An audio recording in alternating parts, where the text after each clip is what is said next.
Salut tout le monde, ici Moxens, on continue cette ouverture des figurines Dragon Quest. Donc actuellement on est sur la Yunkel de Sega. Alors c'est dans sa première forme on va dire, avec l'armure de l'épée maléfique. Donc quand il était dans l'armée du mal, etc. C'est personnellement un perso que j'aime beaucoup, Yunkel, même si le meilleur d'entre tous reste Popu. Popu étant le best of the best. Mais Yonkel est dans mon top 3 facilement, en tout cas pour ce qui est des gentils, parce que sinon, aïe aïe aïe, il y a vraiment des mecs stylés chez les méchants. Hein. Mais Yonkel fait partie de ces personnages que tu préfères quand il est gentil plutôt que quand il est méchant. Alors qu'à l'inverse, t'as des personnages qu'on peut préférer quand ils sont méchants plutôt que quand ils sont gentils. Hop là. Je vais de ce pas commencer l'ouverture. Donc toujours un petit couteau ou un petit scalpel. Couper le plastique gentiment comme ça. Hop là. Hop, vous soulevez un peu. Hop, la lame fait comme dans du beurre. Ça passe comme dans du beurre. Hop là. Alors. Hop là. Les boîtes sont tellement souples que ça s'ouvre assez facilement. Sans trop abîmer la boîte. Donc pareil, on va avoir dans... Oh. Alors là par contre, il faut faire gaffe parce que j'ai pas l'impression que ça tienne bien. Ok. Ok, on va avoir droit... Je mets la boîte de côté. Au même support plastique. C'est minimaliste, mais en même temps, ça tient bien la figurine. Hop là. Ce qu'on va faire, c'est qu'on va contempler le socle, parce que ce coup-ci, il n'y a pas de position dynamique, vu qu'il se tient debout. Donc, il n'y a pas de pied, on va dire, dynamique, comme pouvait y avoir avec Dai. Alors, le focus, voilà. Là, on voit bien, pareil, c'est toujours le même défaut d'impression. Autant le Dragon Quest est très bien fait, on dirait un Dragon Quest classique de jaquette, hein. Très très bien fait. Autant certains détails de,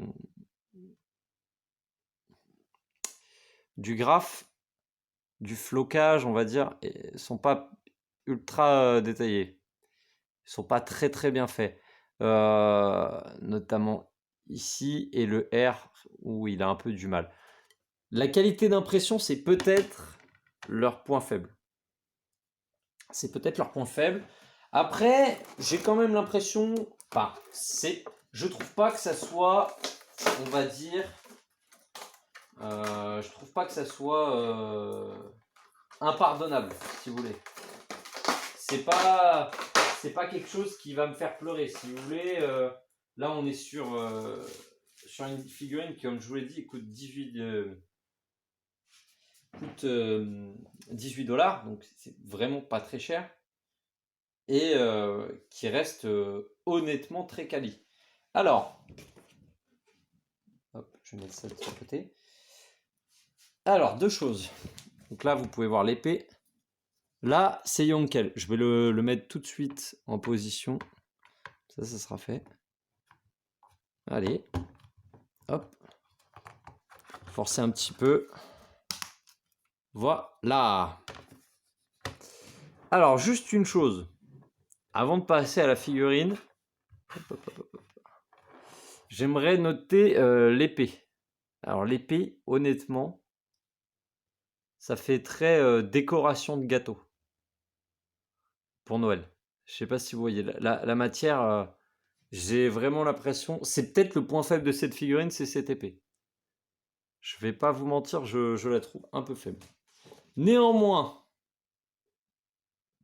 le reste de la figurine, quant à elle, est très correct. Donc, hop, pour mettre l'épée, il n'y a rien de plus simple. Ouh là là, j'ai dit ça. Voilà, faut pas forcer. Voilà. Honnêtement, je vais pas mentir. On est sur une très belle figurine. Alors bien sûr, vous attendez pas à la qualité d'une figurine à 200, 300 balles, voire même 150 euros. Là, on est sur du 18 $. J'ai payé ça 20 € avec les frais de port. Donc si vous voulez, on n'est pas sur la même gamme, on va dire déjà. Mais surtout, ça reste une figurine très très propre. Je vais essayer de... Je vais vous l'amener, je vais vous la rapprocher pour que vous voyez bien. Regardez. Hop. Allez, le focus qui se fait. Donc là, bon, on voit la ligne de plastique. Ici, il y a eu une petite trace qui a été laissée. Mais à part ça, honnêtement, on est sur la figurine très très propre. La peinture déborde pas ou presque pas. La figurine est très très très très très clean. Mis à part la cuisse gauche où il y a ce petit défaut et où on voit ici un deuxième petit défaut, c'est très clean. Alors le plastique est très souple, hein, toute l'armure est très très souple de partout. C'est de la BSPVC, je pense. La figurine est très très très très jolie. En fait, le fait qu'elle soit très dynamique rend le truc d'autant plus intéressant. Ah là, je vous le mets en... Voilà. Qu'est-ce que vous en pensez? C'est pas mal, ça a de la gueule un petit peu. Honnêtement, pour la figurine à 20 €, je pense que c'est un meilleur rapport qualité-prix que Banpresto. Ce n'est que mon avis, mais ça reste un meilleur rapport qualité-prix. Bien sûr, sur chaque boîte, je ne l'ai pas montré dans l'ancienne vidéo, mais sur chaque boîte, il y a le cil de Toei. Même si, bon, honnêtement, c'est pas super important et aujourd'hui, il y a des compagnies qui arrivent à le contrefaire. Ça reste très très intéressant. Honnêtement, Sega, c'est du bon boulot. C'est du très bon boulot pour la qualité de la texture. La qualité de la pose aussi, parce qu'on n'en parle pas, mais les poses sont très dynamiques, comme vous voyez, sans effort. On peut vite arriver à une scène de confrontation. J'ai juste orienté les figurines, je n'ai rien fait. Je n'ai même pas essayé de faire un diorama, faire un truc. Non, non, non. Sans aucun effort, les poses sont tellement dynamiques qu'elles parlent d'elles-mêmes. Ensuite, très bonne qualité, très bon rapport qualité-prix. Très bonne posture, honnêtement, très dynamique, la figurine, il n'y a rien à dire. Le modeling est très sympa. Peu de défauts, voire pas de défauts. Excusez-moi, j'ai oublié ce que je voulais dire. Posture dynamique. Très bonne qualité de figurine en général. Les socles sont simples, mais avec le petit Dragon Quest écrit dessus, je trouve que ça fait un peu la différence. Là où, par exemple, les One Piece et les Dragon Ball, je les trouve un peu tristoun parce que c'est que noir. C'est un peu triste. C'est trop sobre et je trouve que ça casse un peu. Là, il y a un petit effort qui est fait. C'est pas grand chose, mais, ça fait la diff, je trouve. Donc, bonne posture, bonne qualité d'impression en général, peu de défauts. Petit prix, honnêtement foncé. Ça fait la troisième figurine Sega que j'achète. C'est de la balle. C'est honnêtement de la balle en termes de rapport qualité-prix. C'est vraiment très très bien. Alors après, ça sera jamais les joyaux de votre collection. Ça sera jamais la pièce qui vous fait dire ah ouais là, ça rigole pas. Mais honnêtement, pour des personnes qui ont du petit budget, qui veulent se lancer doucement dans les collections, ces gars ils font un bon paquet de licences. Le fait que déjà ils fassent Dragon Quest, ça prouve qu'ils sont prêts à faire des licences un peu mortes. Parce que dans le monde de la figurine, les figurines Dragon Quest, croyez-moi qu'il n'y en a pas beaucoup.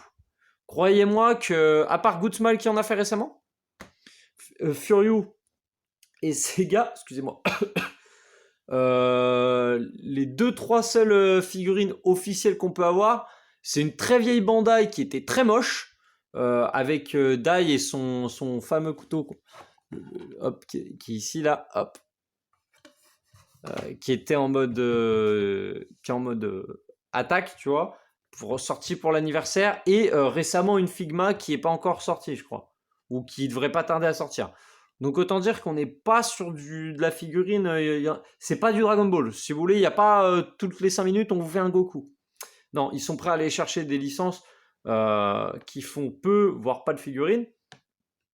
Alors ça veut pas dire qu'il n'y a pas de grosses licences. Ils ont notamment les figurines de Fate de certains persos. Ils font certaines Yu Hakusho. Il y a des gros trucs, mais il y a aussi un peu du indé. Il y a d'autres choses. Et honnêtement, c'est de la balle. Petit point faible cependant, l'épée qui est juste là. Ok, elle fait un peu cheap. Après, c'est l'épée qui veut ça aussi. C'est le design de l'épée qui veut ça. Mais il aurait peut-être fallu changer de texture pour qu'elle fasse, ou rendu de couleur de l'épée pour qu'elle soit plus, qu'elle fasse plus vraie. Là, elle fait vraiment, vraiment plastique. Après, moi, j'aime beaucoup la couleur un peu gris-bleu de l'armure qui, je trouve, est très, très stylée. Bon, on passe de suite à la dernière figurine et on fera un comparatif entre Furyu et Sega. Donc là, les deux Sega et la Furyu, elle arrive. Allez, à tout de suite.